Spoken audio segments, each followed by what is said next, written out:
پرون قوای هوایي ته ورغلی وم، پیلوټانو د انجینران سره راجمع کړي وو. هغو ته مې ویل چې د الله په خاطر دا ټول ولس موږ او تاسو ته تمه لري چې یوازنی هوایي ځواک هغه دا دی چې د مشکل په وخت کې به زما د هېواد څخه دا دفاع کوي. تاسو خپل حالت ته وګورئ، دا کم حالت دی؟ په دغه حالت کې موږ تاسو د خپل هېواد، د خپل وطن او د خپل حریم څخه دفاع کولی شو؟ ډېرې ستونزې لرو، ډېر مشکلات لرو. باید د خپله انرژي ټوله په کار واچو، په هره برخه کې کار وکړو، کوشش وکړو.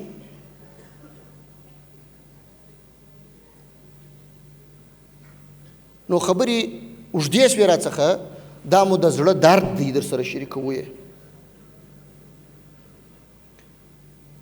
او دا مو یو ارمان دی چې الله جل جلاله دا خپل هیواد په داسې شکل په موږ وویني چې په یوه برخه کې هم زه پردي ته اړتیا ونه لرم، په هره برخه کې زه خپل افغانان او افغان قدرونه ولرم، او ټول قومونه، ټول سمتونه دا پر یوه دسترخوان راټول متحد، آزاد او خوشحال.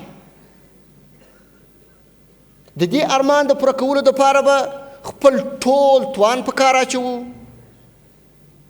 خپله ټوله انرژي به مصرفوو، دعا به هم کوو، او خپل امکانات به هم په کار اچوو، اخلاص به کوو، صداقت به کوو.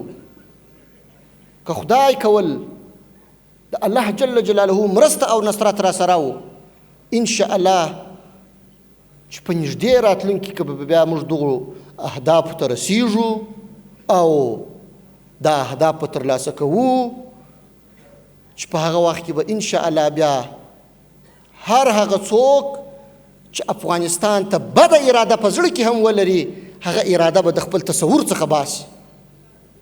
تصور به هم دا نه کوي چې زه افغانستان ته نقصان ورسوم، زه د افغانستان خلک یو د بل په مقابل کې وجنګوم، زه د افغانستان خلک یو د بل څخه متنفر کم، زه یو قشر د بل سره، بل قشر د بل سره په یو او بل نامه باندې په اختلافاتو او مشکلاتو کې واچوم.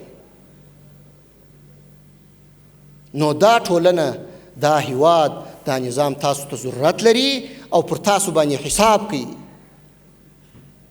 محترم استاد د پوهنتون اشاره چې وکړل چې د دوی څخه د استادانو څخه باید مشورې واخیستل سي، زه خو وایم چې دا نظام د دوی و مشورو ته ضرورت لري.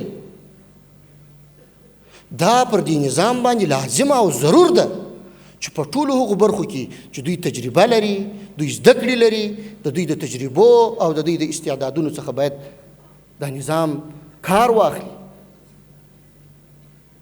د هیواد د پرمختګ دپاره کار ورڅخه واخیستل شي. دا اوس دا تېره کابینې په مجلس کې فیصله وسوه چې د اورګاډي پټلۍ چې کومه ده، دا ګیج، دا باید کم ګیج واوسېږي. 3 قسمه مشهور ګیجونه دي چې مثلا یو سټنډرډ ګیج دی، بل روسی ګیج دی، بل انډین ګیج دی. نو زموږ ستاسو دپاره په ګټه څه ده د دې هیواد دپاره د دې شرایطو کې چې موږ تاسې په کوم شکل ګیج اختیار کړو، نو دا زموږ ستاسې د هیواد په ګټه تمامیږي. د دې دپاره هیئت تعین سوی و. په هیئت کې د مختلفو برخو مسلکي کسان وجود درلود، د پولیتخنیک استادانو وجود درلود.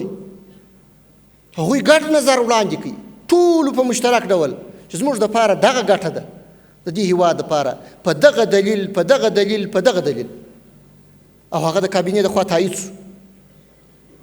نو انشاءالله چې هره فیصله په دې هیواد کې کیږي، د دې هیواد په هر مورد کې کیږي، په هغه کې به د اړوند با تجربه استادانو، اشخاصو، کدرونو سره مشوره کیږي، او دا مشوره حق ده چې باید وسی او باید په دې ته کار وسی.